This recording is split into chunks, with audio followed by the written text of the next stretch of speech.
இனிய வணக்கம் நண்பர்களே. தொடர்ந்து நம்முடைய ஆலய பதிவில் இந்த ஆலயம் பற்றி தெரிஞ்சுக்க போகிறேன்னா, லிங்க வடிவில் சுயம்பாக தோன்றிய சிவன் ஆலயம் எங்கே அமைஞ்சிருக்கு. இந்த ஆலயத்தில் பார்த்தீங்கன்னா பிரார்த்தனை செய்து வழிபாடு செய்வதால் உங்களுக்கு கிடைக்கக்கூடிய பலன்கள் என்னன்னு தெரிஞ்சுக்கோங்க. இந்த ஆலயத்தில் இருக்கக்கூடிய சாமியை தாந்தோன்றீஸ்வரர்னு அழைக்கிறாங்க. அதற்கு காரணம் என்னன்னு தெரிஞ்சுக்கலாங்க. இந்த பதிவு மிகவும் பயனுள்ளதாக இருக்கும். இது போன்ற சுவாரஸ்யமான பதிவுகளுக்கு மறக்காம நம்ம சேனலை சப்ஸ்கிரைப் பண்ணிட்டு கூடவே இருக்க பெல் பட்டனை கிளிக் பண்ணிக்கோங்க. நீங்கள் தனிப்பட்ட முறையிலும் ஜாதகம் பார்ப்பதாக இருந்தீங்கன்னா ஜாதகத்தில் ஒரு தெளிவான பதிவையும் பரிகாரத்தையும் பெற்றுக்கொள்ள நீங்கள் வீடியோவில் டிஸ்கிரிப்ஷனில் கொடுத்துருக்க நம்பருக்கு மறக்காமல் கால் பண்ணி தெரிஞ்சுக்கோங்க. வாங்க நண்பர்களே, வீடியோக்குள்ளே போகலாம். ஆலயத்தில் பார்த்தீங்கன்னா சிவலிங்கம் பார்த்தீங்கன்னா உளிப்படாமல் சுயம்புவாக தானே தோன்றியதால் தாங்க தாந்தோன்றீஸ்வரன்னு இந்த ஒரு ஆலயத்தை அழைக்கிறாங்க.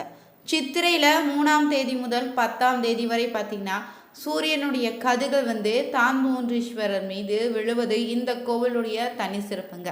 மா, பலா, இலுப்பைன்னு இந்த 3 மரமே பார்த்தீங்கன்னா ஒன்றே சேர்ந்து ஒரே மரமாக இங்கு காட்சியளிக்குதுங்க.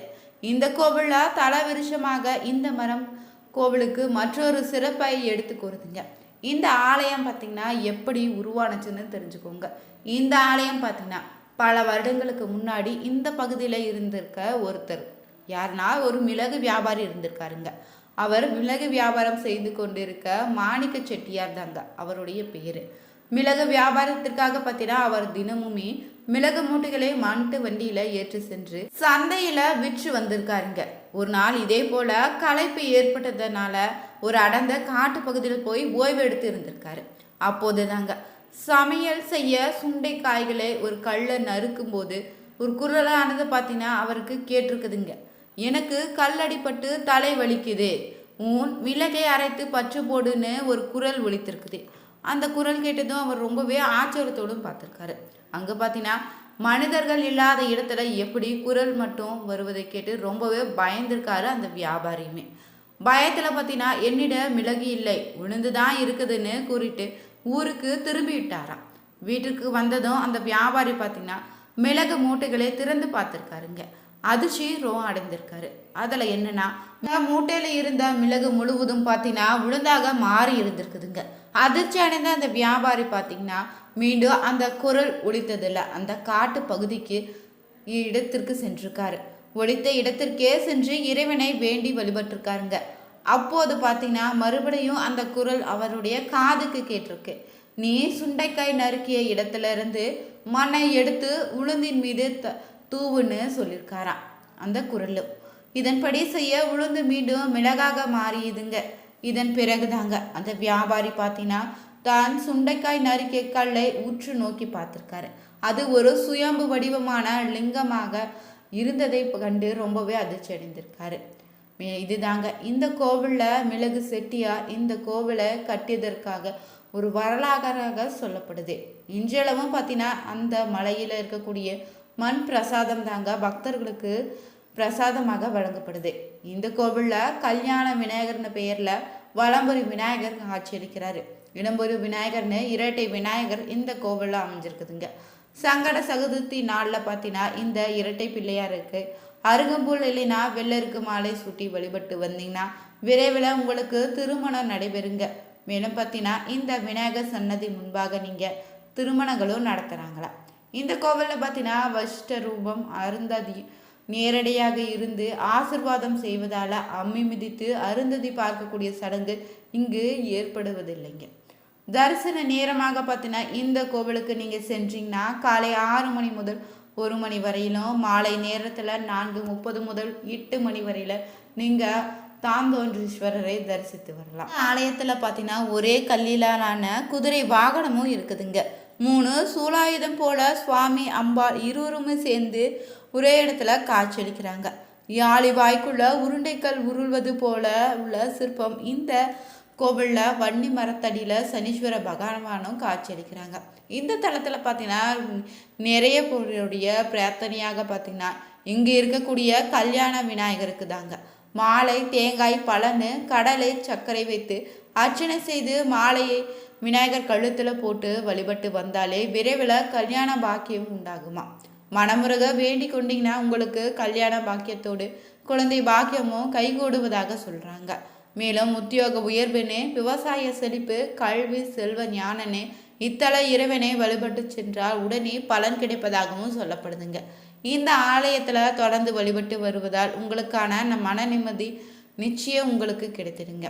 பெரும்பாலானவங்க இந்த ஆலயத்தில் பார்த்தீங்கன்னா தங்களுடைய நேர்த்தி கடனை சுவாமி அம்பாளுக்கு பார்த்தீங்கன்னா வேஷ்டி சேலை படைத்து நேர்த்தி கடனை செலுத்துகிறாங்க.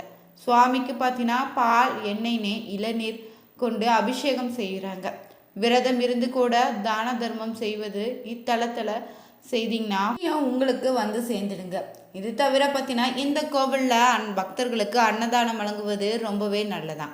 இந்த ஆலயம் பார்த்தீங்கன்னா மா, பலா, இலுப்பைன்னு 3 மரங்களும் ஒரே மரமாக இருப்பது இந்த தலத்தினுடைய தனி சிறப்புங்க. ஆலயத்தினுடைய வரலாறு இன்னொரு கதையாகவும் சொல்கிறாங்க.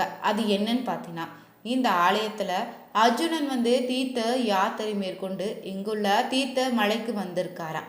அப்போது பார்த்தீங்கன்னா சிவபெருமான் மீது பக்தி கொண்டுதாங்க சிவ பூஜை செய்ய திருமாலும் சிவபெருமானை நினைத்து உன்னுடைய பானத்தை இந்த பகுதியில் செலுத்துவாயாகன்னு கேட்டிருக்காங்க. சிவனை நினைத்து அர்ஜுனனும் பார்த்தீங்கன்னா பிறை வடிவமானதொரு பானத்தை தான் மலையடிவாரத்தில் செலுத்து சிவன் மகிழ்ச்சி அடைந்திருக்காரு. பின்னர் பார்த்தீங்கன்னா தன் கட்டுப்பாட்டு கீழே இருக்கக்கூடிய கங்கை நதியில் இருந்து பார்த்தீங்கன்னா 10ல் 1 பகுதி அந்த அம்பு பாய்ந்த இடத்திற்கு பெருகுமாறு செய்திருக்காராம். சிவன் தனது சடைக்கற்றையிலிருந்து கங்கையை வெளிப்பட செய்திருக்காருங்க. அந்த நீர் தாங்க வேண்மை பிரவாகமாக தோன்றியதாகவும் சொல்லப்படுது. இந்நதியை தான் நம்ம வெள்ளாறுன்னு பெயரில் அழைக்கிறோம். இந்த தளத்தில் பெருமை சேர்க்கும் வசிஷ்ட மகாமுனியும் பார்த்தீங்கன்னா சிவனருள் பெற்று இங்கு தங்கி வேள்வி செய்ததாகவும் சொல்லப்படுது. குங்குமவள்ளியோடைய வரலாறு தொடர்ந்து இந்த பதிவில் நம்ம தெரிஞ்சுக்க போகிறோம். சுரவதித்த சோழ மன்னன் தாங்க காந்திமதி என்ற நாக கன்னிகை மீது ரொம்பவே விருப்பம் கொண்டு நாகலோகத்தில் இருக்கக்கூடிய தலைவராக இருந்த ஆதிசேஷனுடைய அனுமதி பெற்று அவளை மணந்திருக்காரு.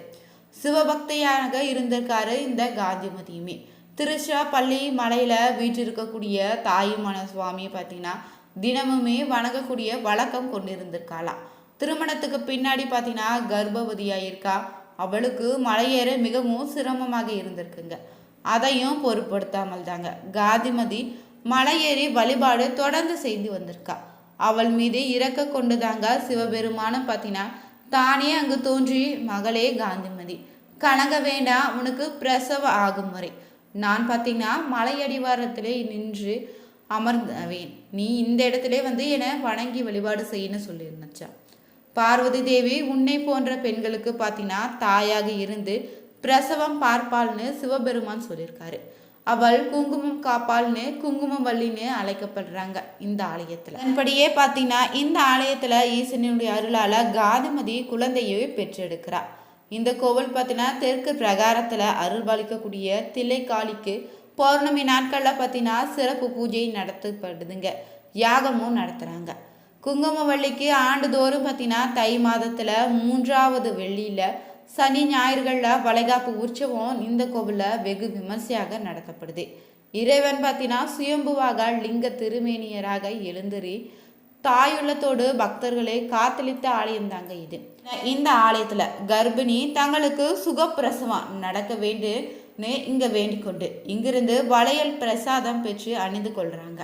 குழந்தை பிறந்த பிறகு பார்த்தீங்கன்னா 41 நாட்கள் கழித்து மீண்டும் இந்த கோவிலுக்கு அம்பிகைக்குங்க வளையல் மாலை அணிவிக்கிறாங்க. இதில் பார்த்தீங்கன்னா இருக்கக்கூடிய சிவலிங்கம் தாங்க உளிப்படாமல் சுயம்புவாக தானே தோன்றியதால் தான் தோன்றீஸ்வரன்னு அழைக்கிறாங்க. இந்த கோவிலில் தல விருஷமாக பார்த்தீங்கன்னா மா, பலா, இலுப்பைன்னு 3 மரங்கள் ஒரே மரமாக வளர்ந்து நிற்குதுங்க. ஒவ்வொரு ஆண்டும் பார்த்தீங்கன்னா சித்திரை மாதத்தில் 3ஆம் தேதியில் முதல் 10ஆம் தேதி வரை சூரியன் கதிர்கள் இந்த ஈஸ்வரன் மீது விழுவது இந்த கோவிலுக்கான தனி சிறப்புங்க. இந்த கோவில் பார்த்தீங்கன்னா சேலம் மாவட்டத்தில் வாழப்பாடிக்கு அருகே பேலூரில் அமைந்திருக்கு. வசிஷ்ட நதிக்கரையில் அமைந்துள்ள பஞ்சபூத சிவன் தலங்களில் பார்த்தீங்கன்னா இது முதல் தலமாக இந்த கோவில் அமைந்திருக்குதுங்க. இந்த கோவிலை தொடர்ந்து வழிபாடு செய்வதால் திருமண பாக்கியம் உடனே உண்டாகிடுங்க. குழந்தை இல்லாதவங்களுக்கு விரைவில் குழந்தை பாக்கியமும் கிடைப்பதாக சொல்லப்படுது. இந்த பதிவு பிடிச்சிருந்தா லைக் பண்ணுங்கள், ஷேர் பண்ணுங்கள், கமெண்ட் பண்ணுங்கள். இது போன்ற சுவாரஸ்யமான கோவில்களை தெரிஞ்சுக்கொள்ள மறக்காமல் நம்ம சேனலை சப்ஸ்கிரைப் பண்ணிவிட்டு கூடவே இருக்க பெல் பட்டனை கிளிக் பண்ணிக்கோங்க. அனைவருக்கும் நன்றி நண்பர்களே.